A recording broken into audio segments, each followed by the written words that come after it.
आज पाकिस्तान मुखालिफ क़ुव्वतों की तरफ से पाकिस्तान तहरीक इंसाफ के कायद इमरान खान साहब के ऊपर कातिलाना हमला हुआ, जिसकी भरपूर मजम्मत करते हैं और एहतजाज करते हैं। कहाँ गई वो एजेंसियाँ, कहाँ गए वो इदारे जो मुल्क को तहफ़्फ़ुज़ फराहम करते हैं। आज इतने बड़े लीडर, पाकिस्तान के लीडर के ऊपर कातिलाना हमला हो गया। एजेंसियों का किरदार क्या है, इदारों का क्या किरदार है? फिर तो हम वैसे जानवरों की ज़िंदगी गुजार रहे हैं। ये इदारे किस चीज़ की तनख्वाहें लेते हैं कि एक लीडर की हिफाजत नहीं कर सकते। अरुण शाह साहब, मज़ामत तो हम भी कर रहे हैं, पर अभी तक ये नहीं पता चल सका कि अटैक किसने किया। तो अटैक किसने किया है वो मुलज़म गिरफ्तार हो चुका है और इंशाअल्लाह उल अज़ीज़ उसकी तहकीक की जाएगी, तफ्तीश की जाएगी और इंशाअल्लाह उल अज़ीज़ जो उसके बैकग्राउंड पे होंगे वो लोग नंगे होंगे।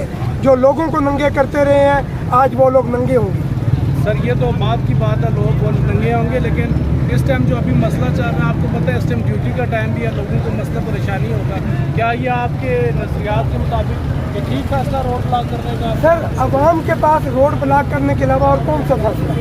क्या इलाके के अंदर कोई डकैती और कत्ल हो जाए? कभी SHO ने एहतजाज के बगैर पर्चा दिया? कल एक लावारिस वार जनरल हॉस्पिटल के गेट के ऊपर तड़प के मर गया, क्या किसी ने उसका इलाज किया? सर, वो तो अवाम की मुदाखलत। ये हमारे रवैये बन चुके हैं। हम लोग इंसाफ नहीं देते जब तक अवाम रोडों पे नहीं